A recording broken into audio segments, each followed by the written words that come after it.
Assalamualaikum warahmatullahi wabarakatuh. Saya Tiara Dita Ramadina dari kelas Digital Business Management 02 dengan nomor induk mahasiswa 21020101008. Pada kesempatan kali ini, saya akan mempresentasikan salah satu materi mengenai shipping and custom, yaitu kesiapan pihak terkait dalam digitalisasi sistem impor kontainer dalam menunjang perekonomian nasional dan perdagangan dunia. Pada saat itu, negara Indonesia menghadapi tantangan dengan terganggunya supply chain logistik, terutama karena meningkatnya permintaan kapal antar negara, persediaan kontainer yang terbatas, serta pelabuhan internasional yang mengalami bottleneck. Sehingga masalah tersebut membutuhkan suatu sistem yang dapat menyelesaikan masalah logistik dengan efektif dan efisien. Kemudian, salah satu cara yang paling efektif untuk mengatasi masalah tersebut adalah dengan digitalisasi sistem.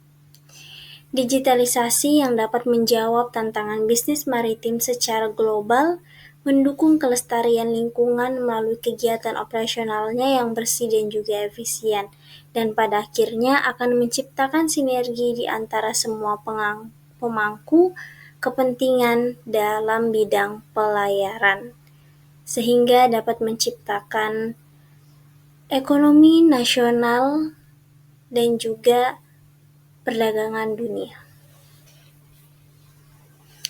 Selanjutnya, apa sih pengertian dari digitalisasi logistik?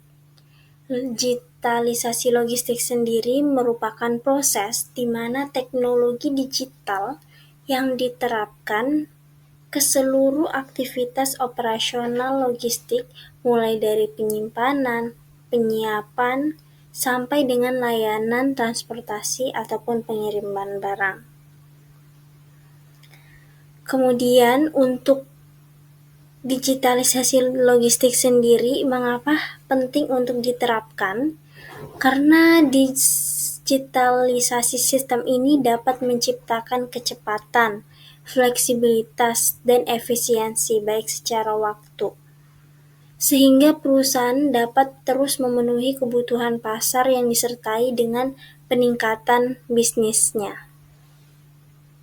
Digitalisasi logistik ini sebenarnya merupakan logistik yang manual tetapi diubah menjadi digitalisasi kegiatannya sehingga lebih efisien. Itulah mengapa digitalisasi logistik ini penting untuk diterapkan. Selanjutnya, siapakah pihak yang terkait dalam kegiatan impor?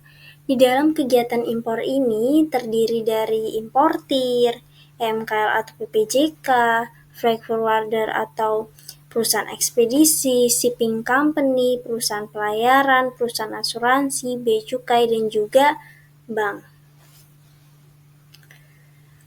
Lalu, sistem digitalisasi merupakan cara yang paling efektif untuk menghadapi semua masalah logistik. Tapi apakah pihak-pihaknya siap untuk menghadapi sistem digitalisasi? Bagaimanakah kesiapan pihak tersebut dalam digitalisasi impor kontainer dalam menunjang perekonomian nasional dan perdagangan dunia? Yang pertama, pihak MKL atau PPJK. Di era 4.0 ini, peran teknologi di era globalisasi saat ini sangat penting dalam memegang peranan untuk mengumpulkan, mengolah, dan distribusi informasi, perubahan pengembangan, dan pemanfaatan teknologi informasi, dan yang lainnya. Hal tersebut dilakukan menggunakan teknologi komputer, begitupun juga di dalam kegiatan impor. Dan digitalisasi ini sangat berpengaruh terhadap efisiensi, sehingga pihak MKL sangat terbantu dengan adanya digitalisasi sistem ini, apalagi yang berkaitan dengan dokumen. yang awalnya manual sekarang sudah bisa berbasis sistem, sehingga terlihat bahwa pihak MKL ini sangat siap untuk menghadapi digitalisasi sistem, bahkan sudah mengaplikasikannya. Salah satu perusahaan yang telah mengaplikasikannya yaitu ada PT Citra Hutama Jaya Logistik, di mana dari data tersebut disampaikan ketika membuat dokumen secara manual lebih lama dibandingkan dengan secara online ataupun digitalisasi sistem. Dan hasilnya pun semuanya efisien. Contohnya saja tebus DO yang manual itu bisa 3 jam 12 menit. Tetapi secara sistem ternyata hanya bisa 1 jam 3 menit. Bisa efisien 2 jam 9 menit. Nah, dari data dapat disimpulkan bahwa digitalisasi dokumen impor ini sangat berpengaruh terhadap efisiensi waktu kerja, khususnya di perusahaan MKL PT Citra Hutama Jaya Logistik dengan persentase untuk tebus DO lebih efisien 2 jam 9 menit. Dan dokumen-dokumen lainnya yang lebih efektif dan juga efisien ketika menggunakan digitalisasi sistem. Sangat terlihat jelas bahwa MKL sangat berpengaruh dan berdampak efektif efisiennya ketika menggunakan digitalisasi sistem. Tetapi perusahaan MKL walaupun sudah menggunakan digitalisasi sistem yang mana diterapkannya prosedur online dalam proses salah satunya pengeluaran barang yaitu job order EIR, dalam pelaksanaannya memanglah memudahkan perusahaan, tetapi tidak menutup kemungkinan dengan menggunakan job order online terkadang masih ada miskomunikasi antara pihak pelayaran dan juga TPS sehingga menghambat job order, sedangkan angkutan sudah menunggu untuk dimuat ke lokasi tujuan. Inilah salah satu kelemahan yang menjadi kendala dari perusahaan MKL, salah satunya yaitu perusahaan Citra Hutama Jaya Logistik. Terlihat bahwa kendala tersebut terjadi karena adanya miskomunikasi. Maka dari itu disinilah pihak perusahaan harus terus saling berkomunikasi untuk menghindari adanya miskomunikasi tersebut. Pihak yang kedua ada biaya cukai, di mana sistem teknologi informasi terus berkembang oleh para pegawai bea cukai dan dibantu oleh pihak ketiga. Transformasi digital dari sistem PIB sampai menjadi CISA 4.0 seperti saat sekarang ini tentu memiliki tujuan utama untuk mempermudahkan proses bisnis, kepabeanan, dan juga bea cukai. Bea cukai pun juga sudah siap menghadapi digitalisasi sistem, di mana sudah menerapkan dokumen-dokumen dan juga kegiatan-kegiatan lainnya berbasis digitalisasi. Selanjutnya, berikut adalah bukti kesiapan bea cukai terhadap sistem digitalisasi impor, di mana bea cukai mensosialisasikan penerapan NLE ataupun National Logistic Ecosystem untuk perbaikan logistik di Indonesia, di mana NLE tersebut adalah suatu hubungan ekosistem logistik yang menyelaraskan arus lalu lintas barang dan dokumen internasional sejak kedatangan sarana pengangkut hingga barang tiba di gudang. Pihak selanjutnya yaitu ada freight forwarders ataupun ekspedisi muatan, di mana sistem digitalisasi dapat menyederhanakan proses dari ekspedisi muatan. Bagi pihak ekspedisi sendiri, manfaat yang diterima ketika menggunakan digitalisasi seperti meningkatkan alur komunikasi, mendapatkan penawaran harga yang cepat karena by system langsung klik saja, kemudian juga kemudahan dalam pelacakan dan penerusan barang, mengurangi dokumen seperti penggunaan kertas, serta membuka saluran penjualan yang bisa dilakukan secara online.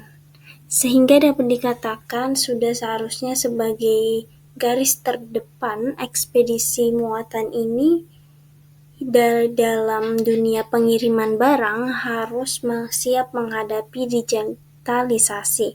Terlihat dari manfaat yang diterima oleh pihak ekspedisi muatan sangat membantu mereka ketika menerapkan digitalisasi.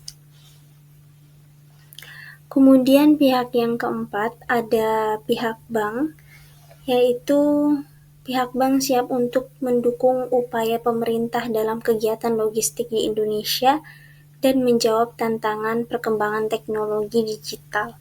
Karena dengan ini akan memberikan kemudahan percepatan penerimaan atau pembayaran atas tagihan perusahaan pengangkut barang dari pemilik barang tanpa harus menunggu jatuh tempo pembayaran. Nah, salah satu cara yang dilakukan oleh pihak bank ini untuk menghadapi digitalisasi logistik ialah dengan berkolaborasi.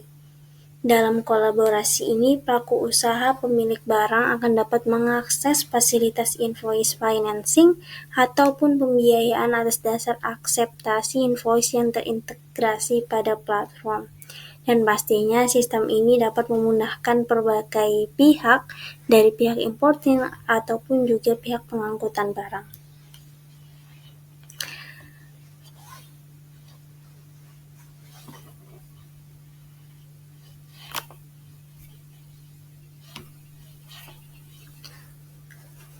Dan berikut adalah salah satu bukti kesiapan dari salah satu bank, yaitu contohnya ada Bank Mandiri yang mencoba digitalisasi layanan logistik dan berkolaborasi dengan Logitrans, di mana Logitrans tersebut merupakan salah satu anak perusahaan dari PT Telekomunikasi Indonesia untuk mengembangkan skema transaksi khusus berbasis aplikasi yang mana tujuannya adalah mendukung digitalisasi layanan logistik dengan mengajak PT Pos Logistik Indonesia sebagai pengguna jasa pertama. Dengan hal tersebut, bank pun juga siap untuk menghadapi digitalisasi logistik.